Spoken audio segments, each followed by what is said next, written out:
Ya, pemirsa, hari ini sejumlah calon menteri dan wakil menteri menerima pembekalan kedua oleh Presiden RI terpilih Prabowo Subianto di Padepokan Garuda Yaksa di Hambalang, Jawa Barat. Pembekalan ini bertepatan dengan hari ulang tahun Prabowo yang ke-73. Ucapan selamat disampaikan oleh sejumlah tokoh. Salah satunya mantan lawan politiknya di Pilpres lalu, yakni Anies Baswedan. Saya Yudi Handoyo, Anda menyaksikan Sindo Prime.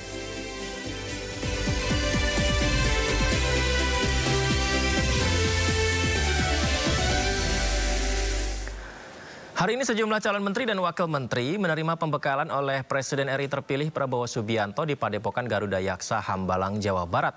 Sesi kali ini merupakan hari kedua setelah sebelumnya sejumlah tokoh juga telah diberi pembekalan.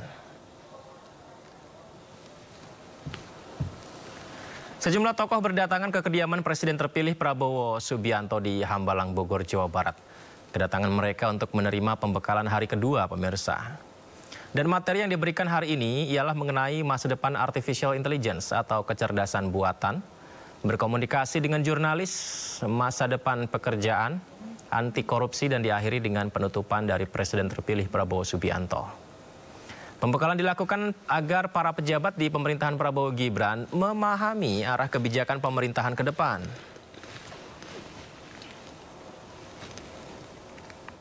Ya itu tadi. Ya, acara dibuka dengan ucapan selamat ulang tahun kepada Bapak Presiden terpilih, dan Presiden secara bergurau menyampaikan bahwa terima kasih semua telah mengingatkan bahwa saya hari ini sudah berusia 73 tahun, kira-kira begitu. Ya. Kenapa Mas Gibran tadi pulang lebih dulu? Saya kurang paham. Ya, surprise ucapan nyanyi selamat ulang tahun. Gitu. Terkait Mas Gibran yang pulang lebih dahulu, kenapa? Ya, Ibu Zita sebagai insya Allah Wakil Menteri Pariwisata. Ya. Materi komunikasi juga ya? Gimana? Yang dibahas apa Mas Bima? Materi komunikasi di dalam tadi.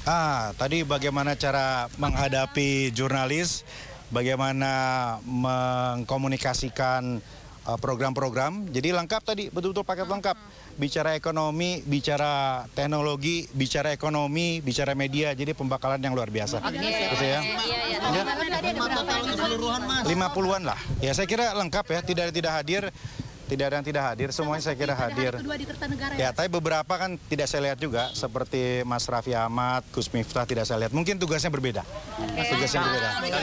Pematerinya siapa aja nama-nama pematerinya? Pematerinya itu teman-teman bisa lihat sendiri, sebetulnya ada silabusnya kan. Pematerinya dari internasional semua. Yang tadi saya bilang berbagi pengalaman di Dubai, bicara tentang AI, korupsi, yang lain-lain itu semua pemateri dari internasional. Ya. Pak, materi yang paling menarik untuk Bapak sendiri apa Pak? Semuanya menarik, nggak ada yang nggak menarik ya. Menghadapi media menarik, masa depan AI menarik ya, semuanya menarik, nggak ada yang nggak menarik, dan semuanya penting. Kang Bima, ini dibilang ini transisi terbaik karena sudah disiapkan jauh-jauh hari. Kita melihat begitu, ini persiapannya sistematis, terstruktur, matang, dan yang paling penting adalah menyamakan frekuensi dari latar belakang yang berbeda tadi. Jadi frekuensi kita disamakan dengan latar belakang yang berbeda, paham apa yang ditargetkan tadi. Karena menurut Presiden terpilih, yang perlu kita kuatkan adalah kebersamaan elit gitu. Makanya kalau orang bilang ini kabinet gemuk, ya memang ini adalah kabinet yang berusaha mengakomodasi semua. Yang penting sekarang kan strukturnya, fungsinya, koordinasinya, kolaborasinya itu bisa dilakukan dengan baik. Kita telah mendapatkan pembekalan terkait dengan situasi global.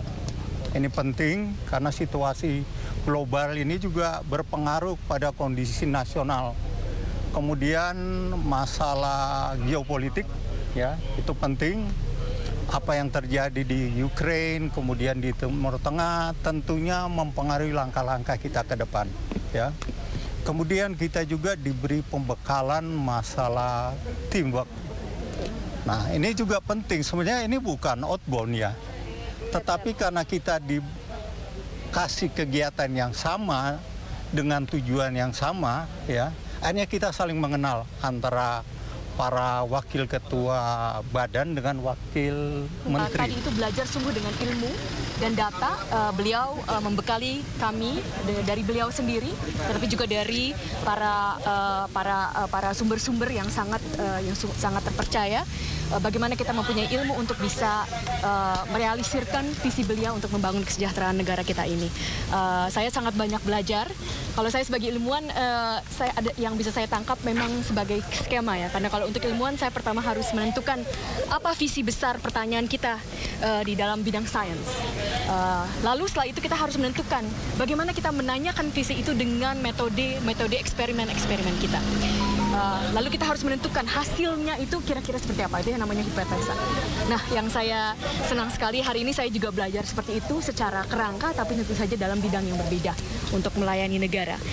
Jadi saya sangat berterima kasih bahwa diberikan pembekalan hari ini, sungguh mempersiapkan, tetapi juga saya juga banyak pertanyaan-pertanyaan. Bagaimana ke depan saya bisa sungguh melayani Indonesia, walaupun mungkin sebelumnya bidang saya kan berbeda sebagai ilmuwan. Tetapi saya yakin dengan pembekalan dan visi Pak Prabowo, saya akan bisa membantu sebaik-baiknya, dan senang sekali, dan kita akan beliau berkata kita akan terus berlanjut ini pembekalannya. Beliau menekankan teamwork, itu sangat penting, beliau bilang teamwork dan juga training. So really have to have real content to build this country. Yang penting yang saya sampaikan adalah kegiatan ini sangat luar biasa ya. Ini yang belum pernah terjadi, karena Pak Prabowo itu mengumpul kita ini, ternyata beliau itu menginginkan adanya teamwork. Ada kerjasama di antara semua para menteri maupun wakil menteri. Jadi bayangkan aja kalau kita bekerja tanpa harus tidak mengenal satu sama lain, nggak mungkin kita kerjasama kan. Nah, jadi dengan pertemuan ini saya luar biasa kagum dengan Pak Prabowo karena beliau membuat acara ini yang saya kira ini adalah patut dicontoh dan betul-betul membuat kita langsung saling mengenal dan cepat. Jadi kita berkomunikasi cepat, melihat kerjasama baik antar instansi maupun antara pribadi. Nah, kalau kita sendiri tidak saling mengenal, tidak pernah bertemu, nggak mungkin kerjasama itu bisa dilakukan. Jadi prinsipnya Pak Prabowo adalah bagaimana kerjasama ini tetap dikedepankan, karena tidak mungkin satu orang memikul semuanya. Jadi tanpa kerjasama, tanpa teamwork, tidak akan mungkin bisa kerja ini terjadi. Pak Prabowo menekankan komitmen beliau untuk melanjutkan hilirisasi dan industrialisasi di semua sektor yang telah dimulai oleh pemerintahan Presiden Jokowi sebagai syarat mutlak untuk Indonesia menuju Great Powers Country ya. Menuju Indonesia sebagai Great Powers Country. Tadi beliau menjelaskan tahapan-tahapan transformasi sebuah bangsa menuju bangsa yang maju dan pada akhirnya menuju Great Power Countries itu. Yang kedua, beliau juga menekankan bagaimana tantangan-tantangan global, baik itu bidang pertahanan keamanan, baik itu kemajuan teknologi, baik itu di bidang ekonomi. Beliau menjabarkan dengan sangat detail bagaimana kekuatan bangsa-bangsa yang lain, kekuatan dan kelemahan Indonesia, gitu ya, kekurangan Indonesia, dan diperbandingkan dengan negara-negara yang lain, dan itu merupakan challenge untuk Indonesia, untuk pemerintahan Pak Prabowo dan Mas Gibran ke depan, untuk tentunya yang tadi saya sampaikan, untuk membawa Indonesia yang lebih baik. Pembekalan calon menteri dan wakil menteri digelar selama 2 hari. Di hari pertama, pembekalan tidak hanya membahas isu nasional, tapi juga isu global.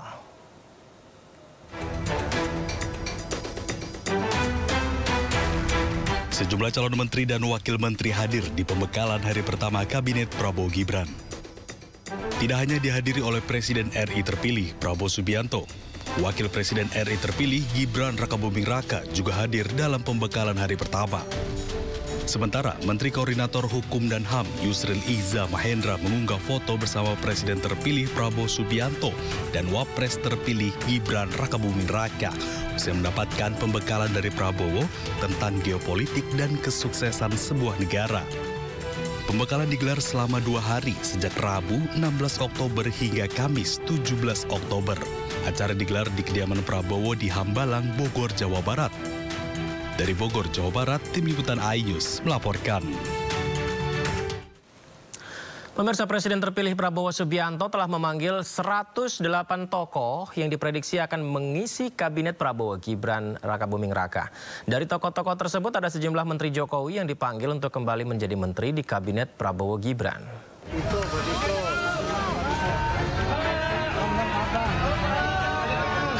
Selama 2 hari, Prabowo Subianto telah memanggil 108 orang kandidat calon pengisi kabinet Prabowo Subianto. Para tokoh yang menjadi menteri di kabinet Presiden Joko Widodo juga ikut dipanggil oleh Prabowo.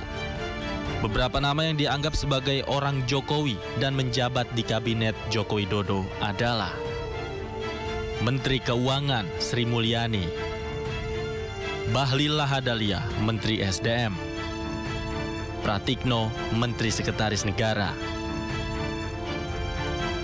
Erick Thohir, Menteri BUMN, Tito Karnavian, Menteri Dalam Negeri. Sementara itu, hal serupa juga terjadi saat seleksi di hari kedua. Banyak Menteri Kabinet Presiden Jokowi yang juga dipanggil di Kertanegara. Mereka adalah Ketua Umum Projo Budi Aristiadi, Staf Khusus Presiden Juri Ardianto, dan Utusan Khusus Presiden Mardiono. Selain tokoh yang saat ini menjabat sebagai Menteri Jokowi, Prabowo juga memanggil beberapa tokoh relawan Joko Widodo dan beberapa selebritas. Dari Jakarta, Tim Liputan iNews melaporkan. Ya, kita ke informasi berikutnya, pemirsa. Selain Menteri Kabinet Jokowi, Presiden terpilih Prabowo Subianto juga memanggil mantan aktivis 98 ke Kertanegara. Mereka diproyeksikan mengisi berbagai posisi di dalam Kabinet Prabowo Gibran.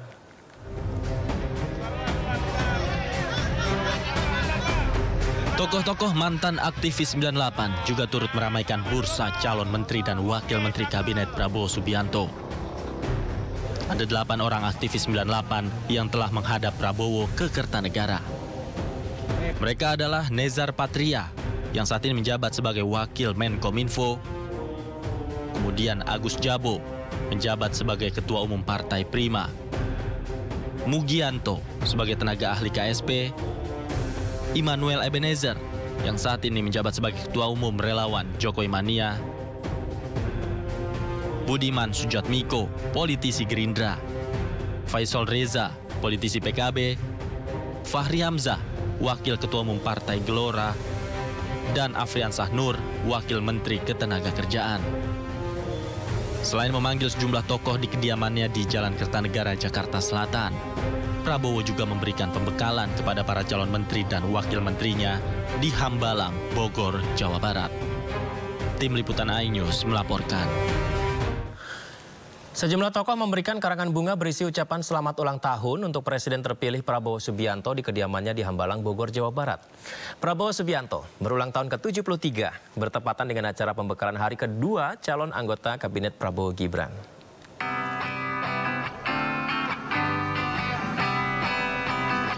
Barisan karangan bunga berisi ucapan selamat ulang tahun ke-73 Presiden terpilih Prabowo Subianto berjejer di kediaman Prabowo Subianto, yakni di Padepokan Garuda Yaksa di Hambalang, Bogor, Jawa Barat, Kamis siang. Karangan bunga ini diberikan sejumlah instansi dan tokoh yang bertuliskan ucapan selamat ulang tahun Prabowo. Bertepatan di hari ulang tahunnya, Prabowo tengah memberi pembekalan terhadap calon wakil menteri. Sejumlah tokoh pun mendoakan Prabowo tetap sehat, bahagia, dan kuat dalam menjalankan amanat rakyat. Yang jelas, kuatkan mental. Bapak, terus ada buku khusus yang dibawa nggak? Nggak ada. Untuk sementara saya bawa nasi aja. Pak, dari hitung Pak, materinya Pak. Materinya apa Pak? Ya pembekalan aja ya terkait kesejahteraan dan pemberantasan korupsi ke depan gitu. Hari ini Bapak Prabowo ulang tahun, ada persiapan juga nggak buat surprise kejutan gitu mungkin Pak? Seperti Pak Prabowo yang tidak ingin merayakannya. Pak Prabowo ulang tahun, ya kita doain sama-sama, mau doain juga dari kawan-kawan buat kesehatan beliau agar beliau bisa bekerja. Ada dalam acara nggak itu Pak? Acaranya kita nggak tahu, kita hari ini ada pembekalan aja sih di sampai ini. Sama seperti hari sebelumnya, pembekalan kepada calon anggota kabinet ini berlangsung secara tertutup dengan berbagai pembahasan. Dari Bogor, Jawa Barat, Tim Liputan iNews melaporkan.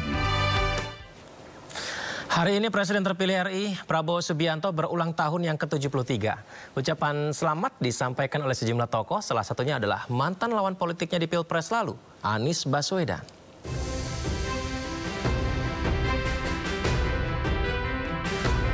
Karangan bunga ucapan selamat ulang tahun berdatangan di depan kediaman Presiden Republik Indonesia terpilih Prabowo Subianto.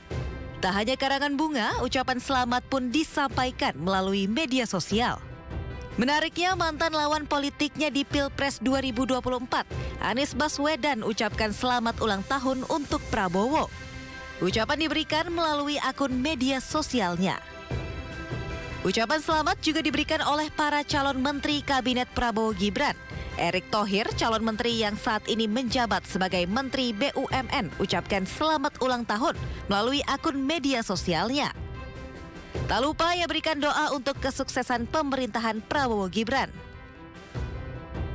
Selain Erick Thohir, AHY juga ucapkan selamat ulang tahun untuk Prabowo melalui media sosialnya.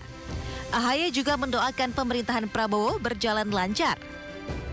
Menteri Keuangan Presiden Jokowi sekaligus calon Menteri Kabinet Prabowo Gibran, Sri Mulyani, juga ucapkan selamat kepada Prabowo Subianto. Doa terbaik untuk Presiden terpilih Republik Indonesia disematkan oleh Sri Mulyani. Tak ketinggalan selebritas yang juga calon anggota Kabinet Prabowo Gibran, Raffi Ahmad, juga ucapkan selamat ulang tahun kepada Prabowo. Raffi memposting foto dirinya bersama keluarga. Tim Liputan iNews melaporkan. Ya, rencananya pertemuan Prabowo Subianto dan Megawati Soekarno Putri akan dilakukan hari ini pemirsa, bertepatan dengan hari ulang tahun Prabowo Subianto. Tidak hanya Megawati, hari ini Prabowo juga akan bertemu dengan Presiden Susilo Bambang Yudhoyono.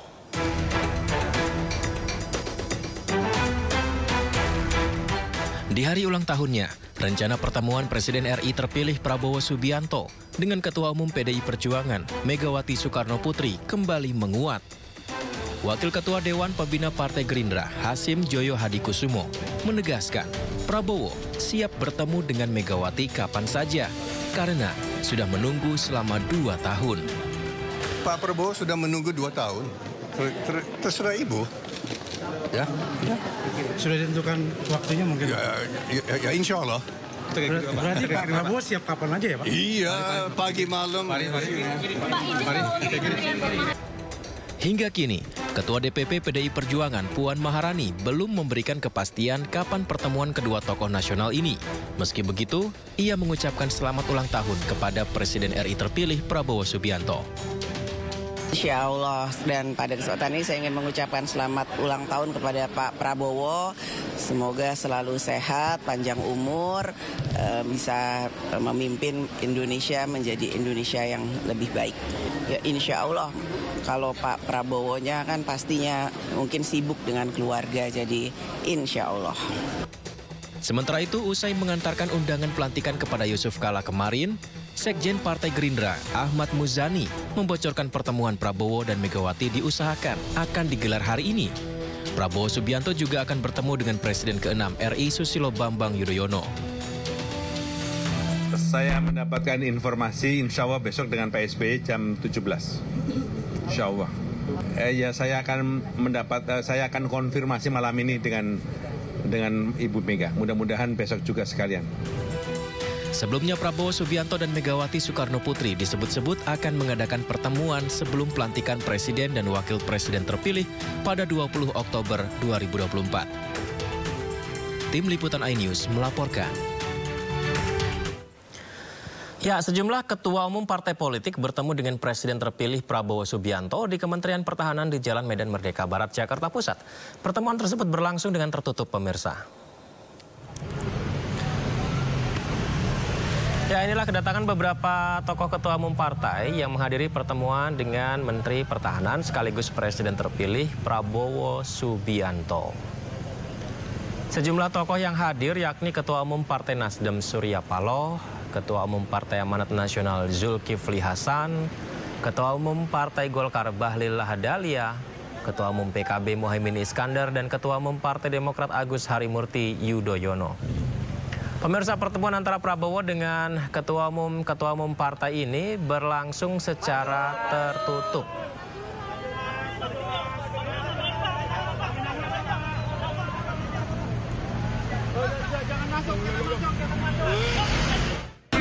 Selamat ulang tahun kepada Pak Prabowo yang hari ini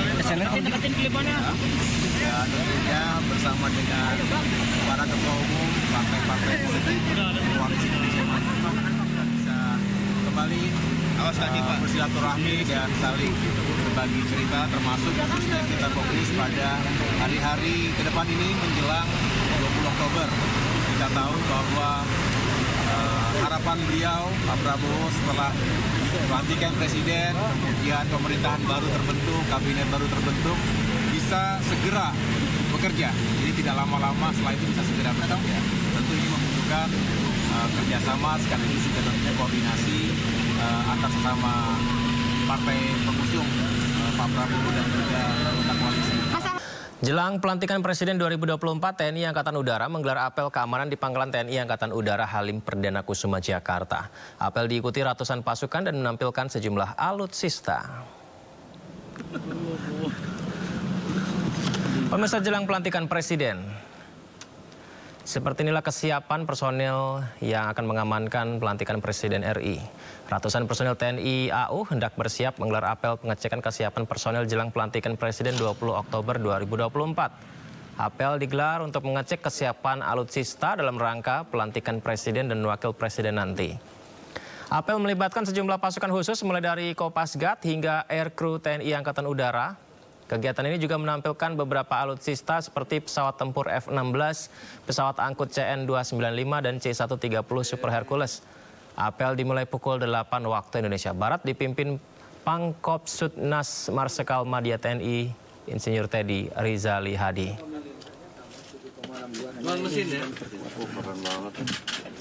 Baru saja kita melaksanakan apel kesiapan. Apel kesiapan baik personel maupun alutsista TNI Angkatan Udara dalam rangka pengamanan PPIP, pelantikan Presiden dan Wakil Presiden yang akan dilaksanakan pada tanggal 20 Oktober 2024. Atas seizin Kepala Staf Angkatan Udara, ini sudah ada direktif dari Panglima TNI, besok akan dilaksanakan apel gelar kesiapan pasukan di Monas. Nah, sebelum pelaksanaan apel gelar di Monas, TNI Angkatan Udara mengecek seluruh kesiapan. Tadi rekan-rekan media juga mendampingi, kita menyiapkan satu flight pesawat F-16. Presiden Joko Widodo didampingi Ibu Negara Iriana menjenguk cucu ke-6-nya dari Kaisang Pangarep dan Erina Gudono. Sebelumnya, Presiden Joko Widodo melakukan kunjungan kerja di beberapa daerah di Sumatera Utara.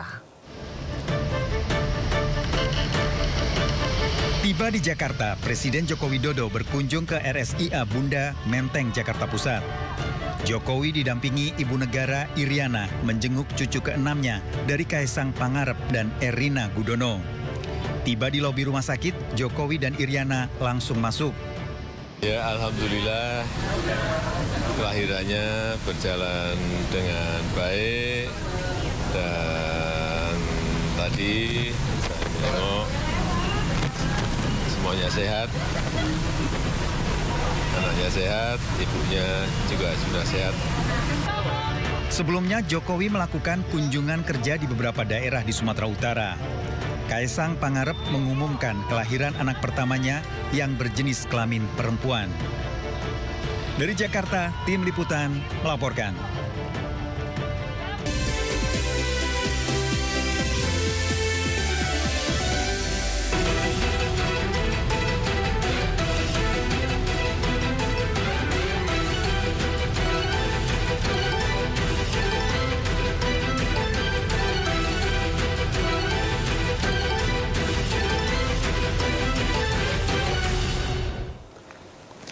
Di hari kedua pembekalan dikhususkan untuk para calon wakil menteri Kabinet Prabowo Gibran. Sejumlah tokoh terpilih mulai datang ke Hambalang, Bogor, Jawa Barat, di mana pembekalan hari ini dimulai sudah dari pukul 9 pagi tadi, pemirsa.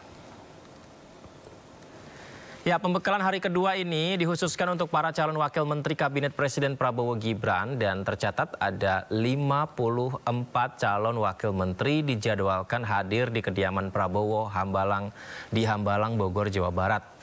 Calon wakil menteri yang sudah hadir di kediaman Prabowo sejak pagi hari tadi, pemirsa. Pembekalan dimulai pukul 9 pagi, di mana hari ini pembahasannya ada tentang artificial intelligence atau kecerdasan buatan. Kemudian juga membahas lapangan pekerjaan di masa depan untuk Indonesia ini. Menarik sekali.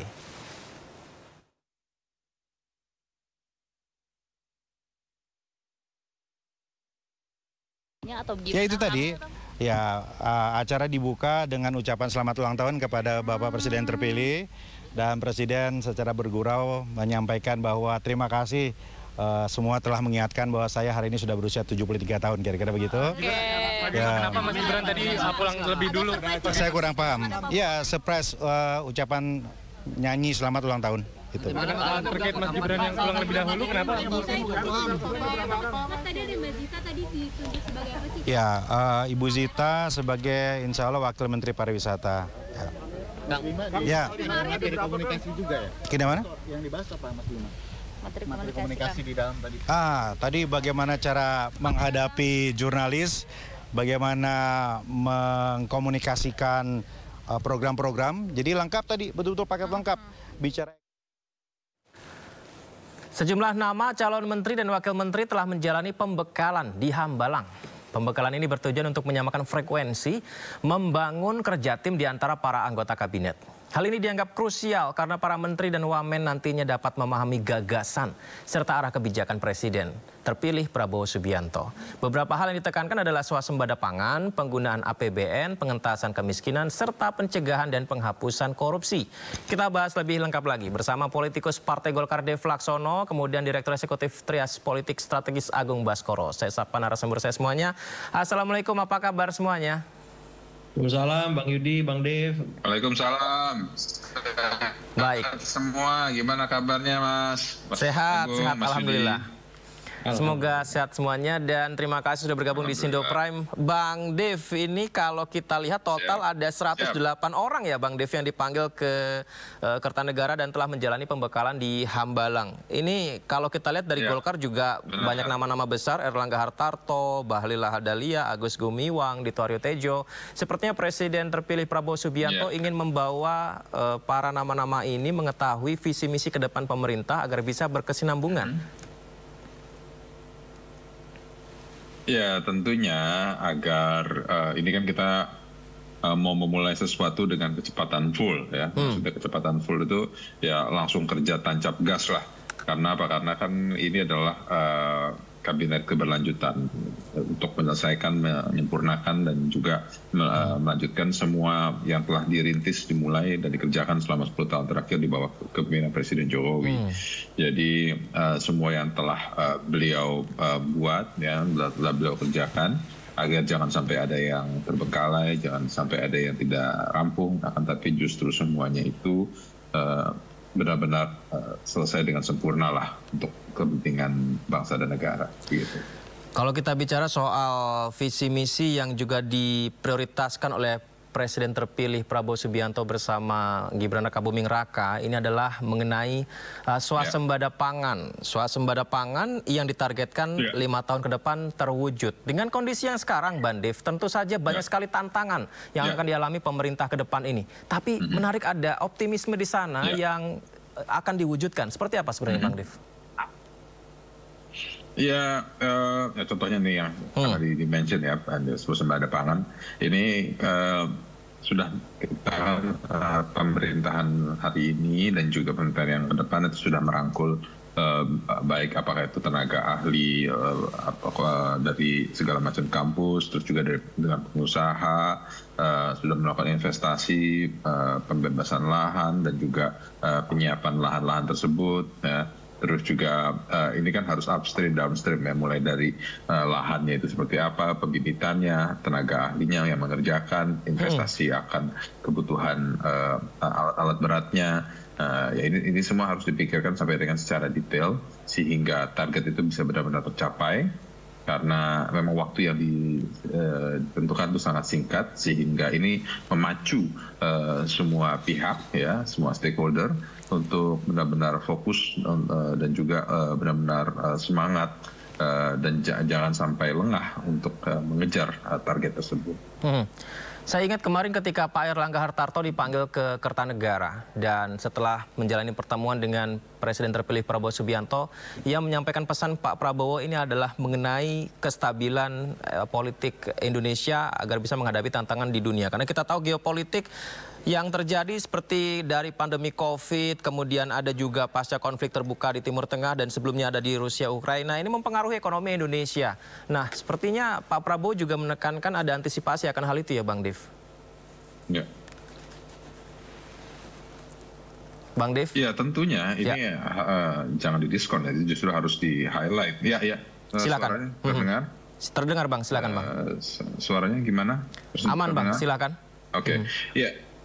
Ya, situasi global itu baik ya. Situasi global itu tidak boleh di-discount, tidak boleh dihilang, harus tetap dihitung secara detail. Kenapa? Karena kan apa yang terjadi di belahan timur lain bisa memiliki dampak kepada supply chain, bisa memiliki dampak kepada market secara keseluruhan. Apakah itu bisa membuat market menjadi goyang, menarik investasi, menggeser fokus. Nah, hal inilah yang harus dipertimbangkan secara detail sehingga pemerintah itu siap dan sigap untuk menghadapi berbagai macam situasi sehingga bisa dengan cepat beradaptasi akan situasi apapun yang terjadi.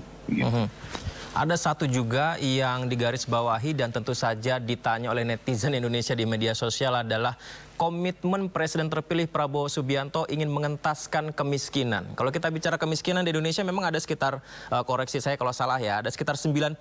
Tapi ini kan nilainya banyak ya Bang Dev ya, ada 25 juta jumlah yang masih sangat banyak sekali di Indonesia. Nah kira-kira di waktu yang singkat, 5 tahun itu bukan waktu yang panjang untuk mengentaskan kemiskinan. Apakah itu realistis untuk mewujudkannya Bang, untuk menghilangkan itu? Ya kan jadi gini ya, angka kemiskinan kan juga ada berbagai macam definisi ya, yang apakah di bawah garis kemiskinan yang hidupnya itu hanya sehari hanya berapa puluh ribu, terus juga ada yang pas di atas. Nah kan, tapi semua ini kan masyarakat Indonesia, terlepas status sosial ataupun juga kondisi ekonominya, semuanya itu wajib untuk diperjuangkan dan dikawal dan dipastikan mendapatkan kesempatan yang cukup untuk mendapatkan penghidupan yang layak. Nah, tahapan-tahapan yang diambil seperti dan juga program-program yang diciptakan seperti gratis ya, rencananya itu bisa sampai dengan pembebasan biaya uang sekolah, terus juga subsidi untuk angkutan umum khususnya kepada anak-anak sekolah. Nah, ya ini semua bertujuan untuk meringankan beban masyarakat, memastikan semua masyarakat itu benar-benar menikmati hasil jerih payahnya yang dikumpulkan melalui pajak ataupun didapatkan melalui sumber daya alam. Ya, nah agar kita itu untuk generasi ke depan itu benar-benar mencetak manusia-manusia yang handal, yang siap dan mampu bersaing secara global di berbagai macam sektor. Gitu. Banyak sekali sebenarnya kalau bahas Pak Prabowo ini yang menarik untuk diulas. Selain itu Bang Dev, ini ada beberapa pernyataan beliau yang saya catat. Yang pertama adalah menyampaikan agar kepada menterinya nanti nggak boleh cari uang di APBN. Kemudian yang kedua, beliau akan memperhatikan dengan memberikan anggaran khusus untuk pengejaran koruptor. Sampai kemana-mana dia bilang seperti itu ya. Ini apakah bisa disimpulkan Presiden terpilih kita sudah menyatakan genderang perang untuk korupsi?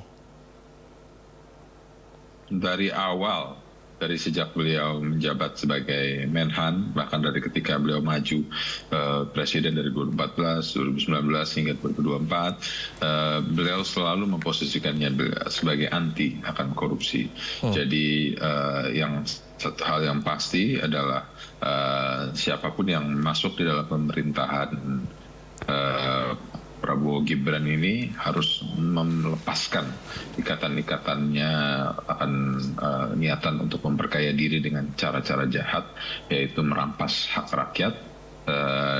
Itu semua akan pasti akan kita kejar dan kita lawan, dan semua individu yang masuk di dalam pemerintahan Prabowo Gibran harus benar-benar mengabdikan hidupnya untuk kepentingan bangsa dan negara. Mas Agung Baskoro, ini menarik sekali, banyak janji yang juga kita bahas tadi untuk ya tentu saja rakyat Indonesia berharap itu semuanya terwujud. Tapi begini Mas Agung, bagaimana agar semua terukur 100 hari pertama kinerja kementerian bisa benar-benar mewujudkannya Mas Agung? Iya, pertama kalau di zaman Pak SBY itu ada UKP 4, Mas Yudi ya. Kemudian di zaman Pak Jokowi ada KSP. Nah, saya berharap di zaman Pak Prabowo ini ada institusi ataupun unit khusus yang mengevaluasi secara teratur dan terukur setiap capaian-capaian yang dilakukan oleh menteri, bahkan sampai wakil menteri kepala badan, karena mereka ditunjuk masing-masing kan. Sehingga ini membesar ya, kemudian terlihat gemuk seperti itu, sehingga jelas pertanggungjawabannya. Kalau bagus lanjut, kalau enggak reshuffle. Ya, ketegasan itu yang kita butuhkan dari seorang Pak Prabowo, supaya apa? Supaya menteri-menterinya juga fokus, disiplin, sebagaimana etos kerja beliau selama ini ditunjukkan ya. Dan memang background beliau militer kan. Kita tahu pembukaan ya, bootcamp yang dia lakukan di Hambalang itu kan luar biasa. Jam 8 pagi, setengah 9 pagi. Di orang sipil itu menantang ya. Tapi kan kalau bagi militer itu biasa. Ya, saya kira frekuensi yang sama ini penting dan Pak Prabowo sudah melakukannya, dan harapannya ini bisa diejawantahkan secara tersistematisasi lewat ya tadi unit-unit kerja ataupun ada satu institusi khusus, sehingga nanti para menteri, wakil menteri, kepala badan memang benar-benar bisa mempertanggungjawabkan segala hal bahkan sejak hari pertama mereka bekerja. Seperti itu, Mas. Tantangan banyak, kemudian goals yang harus dicapai juga lumayan banyak yang detail harus diupayakan. Apakah dengan kabinet gemuk ini menjadi jaminan bahwa hal-hal tersebut bisa dicapai dalam waktu singkat, Mas Agung? Ya, saya masih optimis ya. Kita harus memberikan kesempatan kepada menteri, wakil menteri yang akan nanti dilantik ya tanggal 21 Oktober. Sekarang kita beri waktu mereka untuk mengikuti pembekalan, training, ataupun nanti ada arahan semacam leadership camp katanya di Akademi Militer di Magelang ya, seperti itu pasca dilantik, sehingga mereka punya frekuensi, imajinasi, visi misi atas program-program yang sudah selama ini dikampanyekan Pak Prabowo di masa Pilpres. Dan kesempatan itu memang nggak lama waktunya, Mas Yudi. Ya, bulan madu untuk pejabat publik kan singkat dan harus cepat, tepat, agar apa? Agar publik yang punya harapan tadi tidak kecewa ataupun di PHP-in lah bahasa anak sekarang, sehingga mereka kemudian akhirnya mencari kanal-kanal baru ataupun alternatif untuk ya memberikan masukan, kritik ataupun melakukan protes-protes. Dan ini harus dibaca dengan seksama oleh para calon menteri, wakil menteri, bahwa bulan madu yang mereka miliki ya, euforia mereka telah dipilih itu nggak lama dan segera diformulasikan, dioperasionalisasikan, diorkestrasikan ke seluruh ya kementerian melalui mesin-mesin birokrasi di bawahnya, karena itu ujung tombak mereka dalam mengeksekusi beragam program yang strategis, yang mercusuar, pun yang sifatnya taktis, teknis, administratif seperti itu. Mas Agung, nama-nama menteri dari kabinet Presiden Jokowi juga ternyata dipanggil lagi di kabinet Prabowo Subianto ini, seperti tadi kita sebut Pak Airlangga Hartarto, kemudian juga ada Pak Bahlil Lahadalia. Ini ada gambar yang kita tampilkan juga ada Erick Thohir, kemudian ada Dito Aryo Tejo. Nah, kalau Anda melihat tanda apa ini yang dibuat oleh Presiden terpilih kita? Apakah ada transisi yang diinginkan berjalan dengan lebih halus dari Presiden Joko Widodo ke Presiden terpilih Prabowo? Ya, dalam banyak kesempatan saya bilang ini masa transisi yang sangat mulus sekali, Mas Yudi ya. Mungkin pertama kali dalam sejarah proses ini terjadi. Nah, cuman memang tantangannya bagaimana setelah mulus sekali itu diakselerasi dengan capaian-capaian program yang terukur dan cepat ya. Nah, jadi kalau misalkan ada banyak menteri Pak Jokowi yang dipilih oleh Pak Prabowo, saya lihat ada dua hal. Pertama, secara teknokratik memang mereka punya kompetensi, punya kemampuan yang handal punya jam terbang yang tinggi, dan kita tahu kemarin kita berhasil melewati masa pandemi dan resesi ya di tangan Pak Erlangga Hartarto, dan saya memberikan apresiasi setinggi-tingginya untuk beliau. Nah, tapi juga kita nggak bisa lepaskan selain dimensi teknokratik itu ya, karena Pak Prabowo biasa bekerja dengan mereka, ada juga dimensi politiknya. Kita nggak bisa mungkiri pengaruh besar Pak Jokowi di sana. Ya, karena memang beliau punya saham politik besar di kemenangan Pak Prabowo, walaupun Pak Prabowo juga punya ya magnet figur yang sangat kuat karena sudah pernah maju pilpres 3 kali seperti itu. Jadi win-win itu yang membuat ya hak prerogatif Pak Prabowo harus berkompromi dengan ya arahan Pak Jokowi maupun arahan Pak SBY, Bu Megawati dan seterusnya. Tapi yang jelas ya pengaruh Pak Jokowi masih besar. Kita lihat apakah nanti setelah tahun pertama pemerintahan berlangsung masih demikian. Seperti menarik itu. Mas Agung. Bang Dev, kita tahu bahwa kalau melihat dari yang dipanggil ke Kertanegara dan ikut ke Hambalang, tim ekonomi Prabowo ini kan tim ekonomi Presiden Joko Widodo saat ini juga ya. Kalau melihat target pertumbuhan ekonomi 8%, selama Presiden Joko Widodo memimpin saja mungkin 7% sulit untuk tercapai. Nah, bagaimana dengan optimisme untuk sekarang?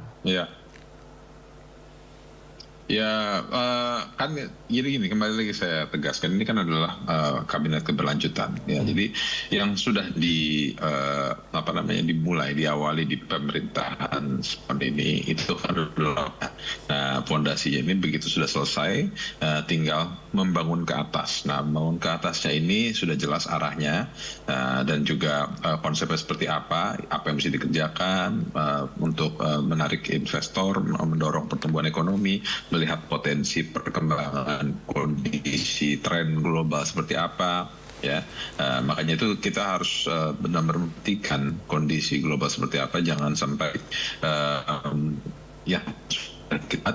ini sudah kita rilis ini bisa gugur ataupun bisa berantakan. Kenapa? Karena tidak cepat beradaptasi dengan situasi global, karena untuk mengejar target pembangunan hingga sampai dengan 8% itu ya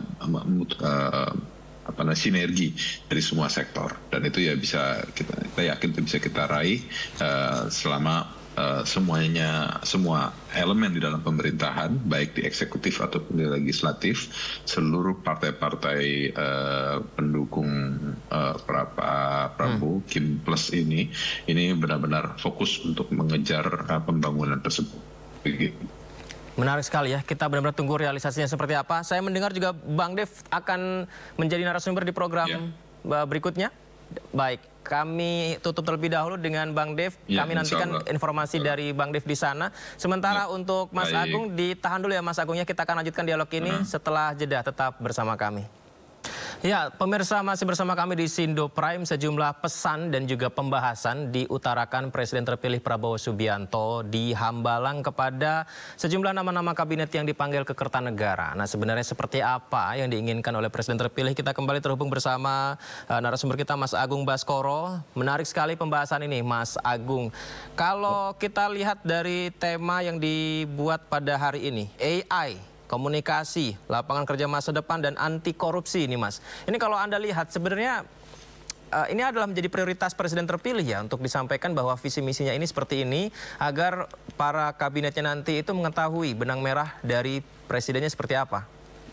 Iya Mas, jadi kalau misalkan soal AI, Artificial Intelligence itu saya kira relevan karena di banyak bidang kehidupan di negara-negara yang sudah maju itu menjadi penting ya, penggunaan teknologi tingkat tinggi supaya pekerjaan-pekerjaan yang kompleks bisa diselesaikan dengan cepat. Nah, saya kira mindset kekinian global semacam itu penting agar para menteri ini bisa inovatif, bisa kreatif, memanfaatkan segala macam sumber daya yang dimiliki, sekaligus bisa menuntaskan masalah yang mereka hadapi. Karena apa? Karena kalau tidak ada pendekatan teknologinya akan sangat sulit, karena negara kita kan kepulauan ya, penduduknya banyak, kompleksitas masalahnya juga tinggi. Nah, teknologi lah salah satu intervensi yang paling mungkin kita miliki untuk diimplementasikan di segala lini tadi, mengatasi masalah-masalah kemiskinan, pengangguran, masalah-masalah stabilitas harga sembako yang belum beres seperti itu, dan masalah-masalah ekonomi lain. Karena ekonomi ini yang menjadi problem krusial ya. Kita tahu ada deflasi, kelas menengah turun angkanya, banyak milenial yang nggak punya rumah, ya. Dan hal-hal semacam itu kalau memang bisa diselesaikan, itu akan sangat membantu Pak Prabowo untuk memberikan harapan yang klimaks ya, bukan lagi sebatas wacana bahwa beliau presiden baru punya program-program yang oke gitu, tapi ketika diuji implementasinya karena para menterinya atau calon wakil menterinya kurang optimal sehingga itu hanya sebatas wacana. Nah, saya kira hal-hal semacam ini lagi-lagi perlu disistematisasi ya, perlu dikontrol sedemikian rupa. Jadi setelah bootcamp di Hambalang kemudian nanti di Magelang ya, itu kemudian ada tadi unit kerja yang atau badan khusus yang mengevaluasi kinerja para menteri wakil menteri tadi. Yang kedua, perlu dimonitoring secara rutin. Ya, perlu dievaluasi secara intensif ya, apakah dalam 100 hari pertama, apakah dalam bentuk 6 bulan pertama, 1 tahun pertama, seterusnya, sehingga ketika memang harus reshuffle parameternya jelas, ukuran-ukurannya pasti gitu, dan publik yang memang menjadi objek dari pemerintahan ini juga secara jelas dan transparan memahami ya beragam alasan kenapa menteri itu nantinya dipertahankan, diganti, ataupun kemudian kementerian ada yang dilebur lagi ke induknya ataupun tetap dipertahankan, karena memang jelas standarnya, apakah standar profesionalnya, apakah standar publiknya yang dikawinkan bersama profesional tadi, sehingga pemerintahan ini bisa berlangsung dengan efektif, efisien, dan bisa sedini mungkin menyelesaikan banyak masalah-masalah akut ya yang memang mengemuka. Dan soal materi komunikasi saya kira juga penting ya, para wakil menteri ini cakap berhadapan dengan awak media yang suka memberikan pertanyaan kreatif, unik ya, di luar kebiasaan. Nah, bagaimana menghadapinya, bagaimana menghadapi Mas Yudi ya, dan teman-teman seperti itu kan penting. Nah, semoga saja setelah materi ini menteri-menteri diajak menjadi narasumber tidak sulit. Gampang. Nah, yang ketiga soal anti korupsi, ini kan masalah kita ya, masalah bersama ya, common sense dan menjadi common enemy sekarang. Nah, itu solusinya gimana supaya bisa dituntaskan, apakah di hulunya ya, dimitigasinya, atau di hilirnya lewat beragam macam pendekatan, apakah OTT misalkan, apakah pembuktian terbalik, atau ada undang-undang perampasan aset dan seterusnya. Jadi keberpihakan semacam itu yang dinantikan setelah materi-materi tadi sudah diterima oleh para menteri, wakil menteri, kemudian dikoordinir oleh Pak Prabowo. Konkretnya apa setelah itu? What next? Ya. Apa yang bisa publik dapati setelah mereka mendapati materi ya? Karena itu yang paling penting sebenarnya. Ini sudah bagus sistematikanya ya, rekrutmennya, kemudian trainingnya, kemudian nanti ada pendalaman lagi seperti itu. Sudah bagus sistem ini, dan saya kira sistem ini harus terus dipertahankan setiap periode ya, bahkan tiap tahun setelah evaluasi tahun pertama itu buat lagi begini Mas Yudi, supaya apa, refresh lagi mereka, disiplin lagi, etos kerjanya juga terjaga ya. Jadi tiap tahun dibuat begini, karena kan bisa jadi ada menteri yang baru, tantangan kita juga beda, reshuffle misalnya ya, tantangannya juga berubah. Jadi setiap tahun ada training begini ya, supaya apa, menterinya disiplin ya, kayak militer lah kan, Pak Prabowo militer nih ya, jadi satu komando ya, supaya apa, standarnya sama, standar komandonya. Jadi kalau mereka kebayang semacam ini nanti perjalanan pemerintahan ya, mereka sekarang mikir-mikir kan, masih ada waktu nih ya, 3-4 hari ke depan. Jadi kalau mau mundur ya waktunya sekarang Mas Yudi ya, jangan jadi beban Pak Prabowo gitu, karena kan beliau memang disiplin ya, etos kerjanya juga tinggi seperti itu. Jadi bagi para menteri yang memang siap, oke, lanjut, tapi yang masih ragu, masih bingung gimana-gimana ya, saya kira mundurlah gitu, jangan sampai Anda menjadi benalu dalam pemerintahan Pak Prabowo Mas Gibran, seperti itu. Yang tahu materi pembekalan ini kan tentu pasti nama-nama yang dipanggil ke Kertanegara itu ya, Mas Agung. Tapi begini, karena tadi kan ada materi tentang AI. AI ini kan menarik ya, kecerdasan buatan, pemanfaatan teknologi kalau kaitannya dengan usaha agar lebih praktis. Tapi karena materi berikutnya adalah mengenai lapangan pekerjaan, kadang-kadang kalau bicara lapangan pekerjaan ini dengan teknologi terpinggirkan karena sudah lebih instan, lebih cepat dengan adanya AI. Ini kira-kira gimana ya sinkronisasinya ya?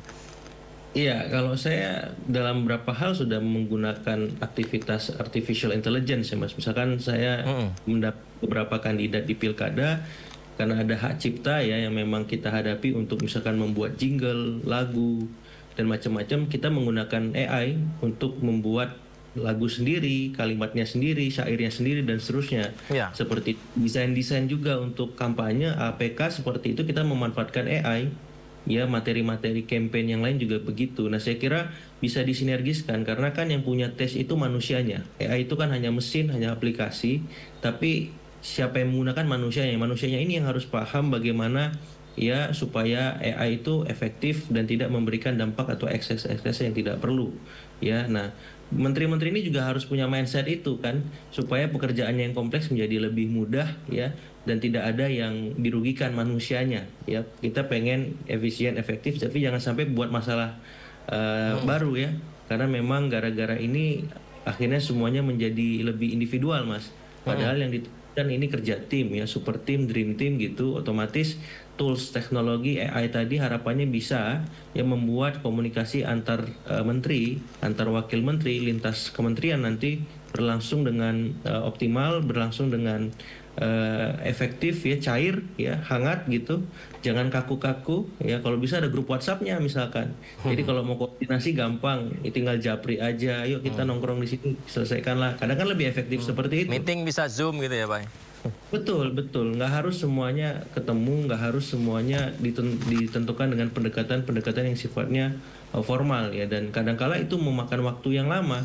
Ya kalau emang bisa selesai dalam hitungan 5 menit, 10 menit, kenapa harus 1 jam ataupun 1 hari ataupun berhari-hari seperti itu Mas. Jadi mindset-mindset kekinian tadi yang saya kira memang senafas dengan generasi sekarang kan, milenial ya, zilenial seperti itu, yang pengen semuanya cepat ya, kemudian tepat, tapi juga menyelesaikan beragam masalah, akar masalah seperti itu.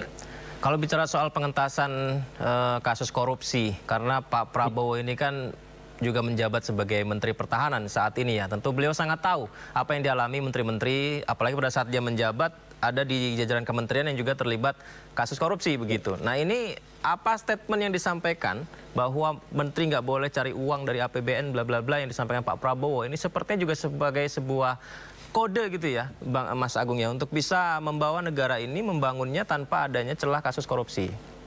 Iya, statement beliau itu disampaikan di acara Rakornas PKB ya Mas Yudi ya. Jadi alarm keras ya, kode keras kepada semua partai, semua calon menteri maupun wakil menteri agar tak ya memanfaatkan tugasnya, tanggung jawabnya sebagai menteri, wakil menteri untuk ya menggunakan APBN atas nama kepentingan pribadi ya, kelompok, partai dan seterusnya seperti itu. Dan saya kira ini pesan yang bagus ya, perlu terus didengungkan, bukan hanya 1-2 kali, tapi di setiap kesempatan supaya para menteri, wakil menteri ini berpikir kembali ya, merenungkan ulang apakah memang dia memang sudah siap didisiplinkan ataupun dihukum ketika bersalah dan bermasalah ya di kemudian hari, karena ini mata publik akan memplototi ya, melihat bagaimana mereka bekerja ya secara detail, secara seksama ya, dan rekam jejak digital itu akan sangat masif ya mengemuka ketika ada ya saya berharap tidak ada ya yang memang terjerat, karena kan ini ya biasanya lazimnya Mas itu di setiap pemerintahan ada menteri yang tersangkut kasus dan kebanyakan berasal dari partai. Nah, jadi sinyal alarm itu memang disampaikan Pak Prabowo di acara PKB. Dan untuk para partai-partai koalisi yang mendukungnya, ya dia tahu bahwa partai butuh hidup, ya untuk hidup itu butuh anggaran, butuh biaya. Beliau menyampaikan itu senafas dengan tidak boleh ada yang memanfaatkan APBN, dan saya kira beliau pasti akan mencari cara-cara yang kreatif agar penggunaan APBN itu menjadi bisa direduksi bahkan dihilangkan dalam sistem politik kita. Dan harapan saya ya paling dekat itu bisa dimulai dari revisi Undang-Undang Pemilu. Bagaimana mendesain partai kita, pemilu kita, sistem politik kita agar lebih murah, agar lebih transparan, dan pada ujungnya menghasilkan ya pemimpin-pemimpin yang berkualitas seperti itu. Kita doakan bersama-sama ya Mas Agung ya, semoga saja pemerintahan Prabowo Gibran bisa membawa Indonesia menjadi lebih baik, nggak ada lagi yang miskin, nggak ada lagi korupsi di negeri ini, semuanya sehat, semuanya sejahtera. Terima kasih Mas Agung sudah bergabung di Dialog Sindo Prime. Sehat selalu ya Mas ya, selamat malam.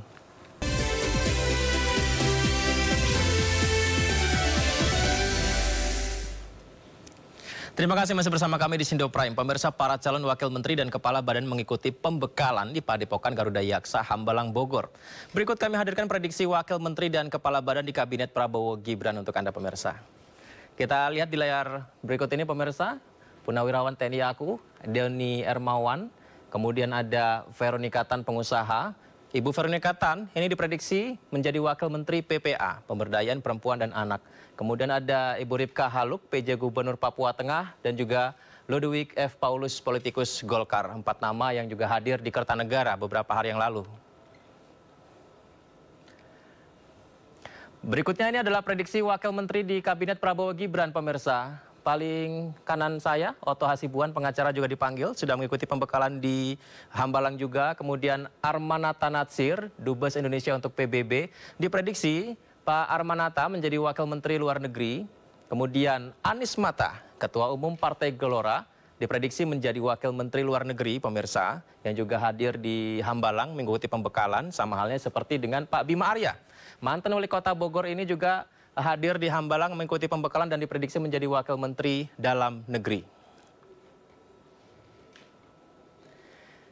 Ya, ini adalah beberapa prediksi kami lainnya, pemirsa. Wakil Menteri dan Kabinet Prabowo Gibran, ada Viva Yoga, Wakil Ketua Umum PAN. Dia diprediksi menjadi Wakil Menteri Transmigrasi.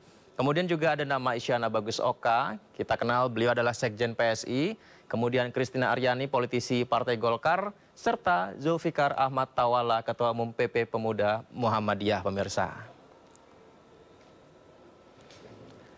Ya, masih ada prediksi lainnya, pemirsa, seperti staf sus milenial Presiden Aminuddin Ma'ruf juga dipanggil ke Hambalang mengikuti pembekalan.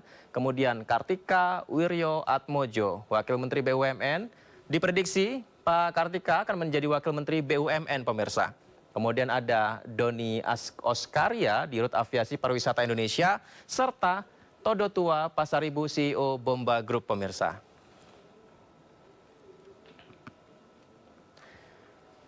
Ya, ini adalah nama-nama yang sempat dipanggil ke Kertanegara serta menjalani pembekalan di Hambalang. Yulio Tanjung, akademisi, juga dipanggil mengikuti pembekalan juga di Hambalang. Beliau diprediksi menjadi Wakil Menteri Investasi. Kemudian ada Taufik Hidayat, juara Olimpiade Indonesia ini juga mengikuti pembekalan di Hambalang, pemirsa, mantan atlet. Kemudian Zita Anjani, politikus PAN, juga datang ke Hambalang, serta Agus Jabo Priyono, Ketua Umum Prima, pemirsa. Kemudian Komisaris Len Helvi Yuni Moraza juga hadir. Kemudian Angga Raka Prabowo, diprediksi Pak Angga menjadi Wakil Menteri Kominfo, tentu saja menangani banyak persoalan belakangan ya di komunikasi dan informatika di Indonesia ya. Semoga makin baik ke depan. Ada juga nama Nezar Patria. Nezar Patria juga akan mendampingi Angga Raka Prabowo. Diprediksi Pak Nezar akan masuk di Wakil Menteri Kominfo. Serta Immanuel Ebenezer Gerungan atau Bang Noel, beliau adalah politikus Gerindra yang juga hadir dalam pembekalan di Hambalang. Ya, pemirsa, staf khusus Presiden Dias Hendro Priyono juga hadir di Hambalang. Kemudian Umar Sulaiman, tokoh Kalimantan Selatan, juga hadir di Hambalang. Kemudian Pak Sudaryono Wamentan, beliau juga hadir di Hambalang dan ketika diwawancara oleh media juga membahas mengenai pertanian Indonesia. Jadi diprediksi Pak Sudaryono akan kembali menjadi Wakil Menteri Pertanian. Kemudian ada Faisal Riza, Wakil Ketua Umum PKB. Berikutnya Ferry Juliantono, Wakil Ketua Umum DPP Gerindra. Kemudian Diah Roro Esti, anggota DPR RI. Serta Komjen Suntana, Purnawirawan Polri. Bersama dengan Laksdia Didit Asaf, Purnawirawan TNI Angkatan Laut. Ya, ini adalah nama-nama sekitar 108 ya yang sudah dipanggil oleh Prabowo Subianto masuk dalam jajaran kabinetnya. Seperti juga ada Ibu Diana Kusumastuti, Dirjen Cipta Karya Kementerian PUPR. Kemudian ada Muhammad Syahril Badri, akademisi. Serta Fahri Hamzah. Fahri Hamzah di partai yang sama dengan Anies Mata. Fahri Hamzah sebagai Wakil Ketua Umum Gelora diprediksi akan masuk di Wakil Menteri Perumahan, pemirsa. Kemudian Osi Dermawan, staf pribadi Presiden.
Ya, kembali kami hadirkan pemirsa prediksi dari susunan Wakil Menteri di Kabinet Prabowo Gibran. Pemirsa, kita lanjutkan. Ada nama Silmi Karim, Dirjen Imigrasi, juga mengikuti pembekalan di Hambalang. Kemudian Thomas Jiwandono, Wamenkeu. Juga ketika diwawancarai oleh media, beliau menyampaikan tentang ekonomi. Beliau juga akan menjadi Wamenkeu prediksinya. Ada juga Niluh Puspa, presenter TV Berita. Ada Febrian Alpianto Rudyard, Dubes Indonesia untuk Amerika Serikat, pemirsa.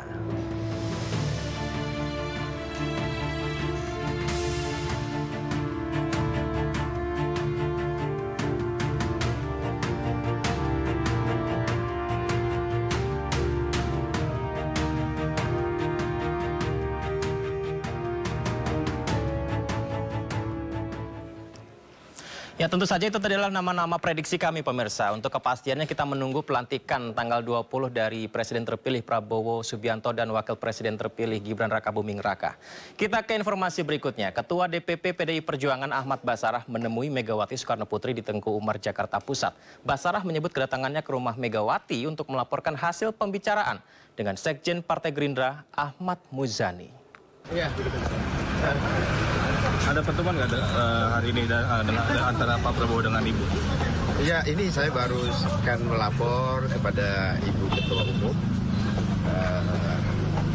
tentang beberapa hal yang beliau amanatkan kepada saya untuk disampaikan kepada Pak Muzani dalam kapasitas selaku Ketua MPR dan Sekretaris Jenderal DPP Partai Gerindra, ya.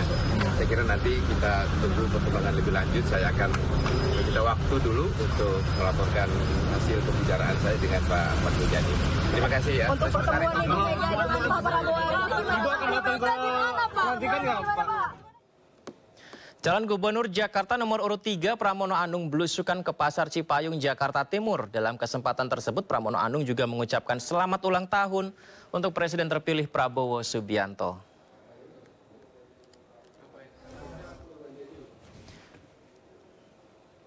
Yang pertama, karena di sini kan pasar Muncul ini yang dulu dibangun 9 tahun yang lalu mangkrak, sehingga para pedagang itu menjadi menepati binaan dan sementara, sehingga dengan demikian pendapatannya turun drastis, omset rata-rata turun 50%, dan itu sangat menyedihkan. Walaupun omsetnya turun, ada perda baru yang keluar, yang sebelumnya pungutannya hanya 4.000 menjadi 15.000, naiknya 350 kali, sehingga ini sangat menyulitkan bagi para pedagang yang ada. Dan Pemirsa, calon Gubernur Jakarta nomor urut 1 Ridwan Kamil berkunjung ke kantor Praises Huria Kristen Batak Protestan HKBP di Gedung Sopo Marpingkir, Jakarta Timur. Selain bersilaturahmi, kehadiran RK juga sekaligus menyerap aspirasi terkait menjaga toleransi dan kerukunan umat beragama di Jakarta. Dalam lawatannya di Jakarta Timur, calon gubernur nomor urut 1 Ridwan Kamil menggelar pertemuan dengan jajaran pimpinan dan pengurus HKBP Distrik 8 DKI Jakarta di kantor Praises HKBP. Dalam pertemuan ini, RK berkomitmen untuk menghadirkan toleransi, kerukunan, serta kesejahteraan bagi umat Kristiani di Jakarta melalui program-program unggulannya. Guru agama Kristen di sekolah negeri itu rasionya diaspirasikan untuk ditingkatkan, kan. Kemudian kalau tadi marbot ada ke Tanah Suci Mekah, kalau saya tanya ke beliau, kalau Kristiani HKBP mungkin Tanah Sucinya ke Yerusalem, itu juga kita siapkan supaya berkeadilan, pendeta-pendetanya, pengurus gerejanya. Siapapun pemimpinnya wajib untuk didukung dan didorong terus untuk bersama-sama melihat bahwa kita semuanya satu, tidak ada yang boleh dikotak-kotakkan dan dipecah-pecah, sehingga kami melihat kunjungan Bapak calon gubernur ini adalah titik awal untuk membuka kebersamaan kita ke depan. Jika terpilih pada pilkada nantinya, pasangan Cagup-Cawagup Jakarta Ridwan Kamil dan Suswono berkomitmen melahirkan masyarakat yang toleran, membentuk manusia Pancasila sesuai visi misinya, serta memastikan setiap agama mendapatkan program yang setara dari pemerintah. Dari Jakarta, Amrina Rida, Eri Nugraha, iNews melaporkan. Selama 10 tahun kepemimpinan Presiden Joko Widodo, realisasi investasi tercatat tembus 9.117,4 triliun rupiah. Dalam 2 periode kepemimpinan Jokowi, realisasi investasi di sektor manufaktur menjadi paling besar, di mana rata-rata pertumbuhan sektor manufaktur mencapai 15,5%.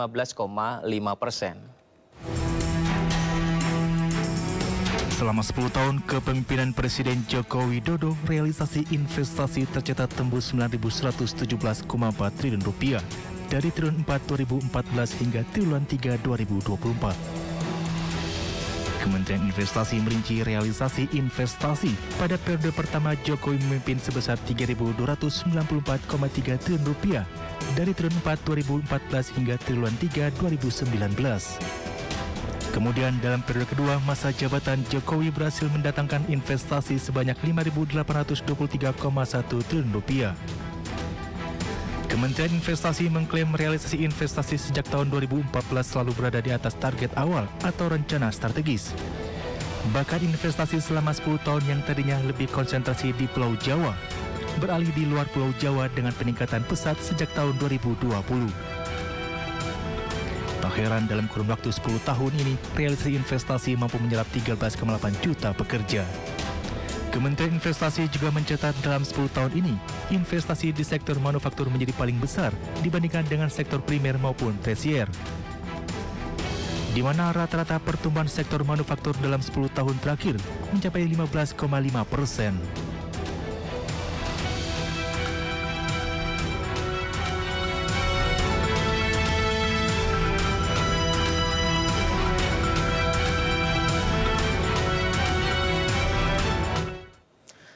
Sementara itu, Menteri Investasi Rosan Perkasa Roslani juga mengklaim investasi asing ke proyek Ibu Kota Nusantara masih akan terus berdatangan di era pemerintahan Presiden terpilih Prabowo Subianto. Dalam waktu dekat akan ada investor asing asal Singapura yang masuk ke IKN membangun solar panel senilai 60 juta dolar Amerika.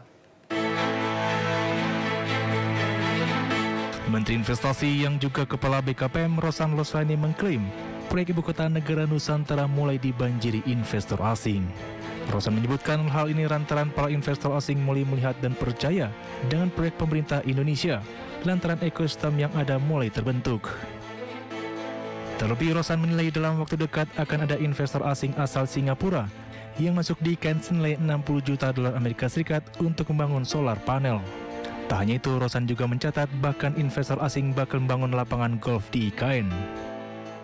Kalau kita lihat memang investasi di IKN kan awalnya memang dimulai oleh investasi dalam negeri ya, kalau saya sampaikan. Tetapi dalam sebulan terakhir terutama itu kita lihat investasi yang masuk ini sudah mulai dari luar negeri.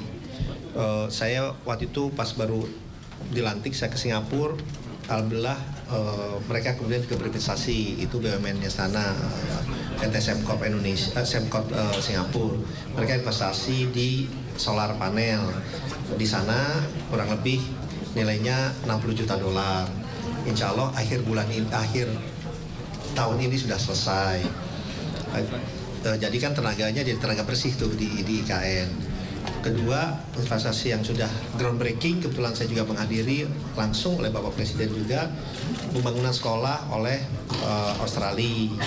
Kemudian juga groundbreaking dari perusahaan China membangun Delonix itu membangun properti yaitu mall dan hotel.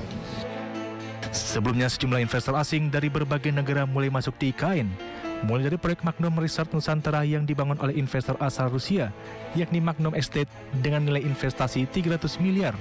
Disusul Delonix Group yang merupakan investor asal Cina dengan bangun kawasan mixed use di IKN seluas 24.000 meter persegi dengan nilai investasi 500 miliar. Terakhir ada kampus Australian Independent School oleh The International Schools Group yang berdiri di atas lahan seluas 7.900 meter persegi dengan kapasitas 750 siswa, mulai dari tingkat preschool sampai high school.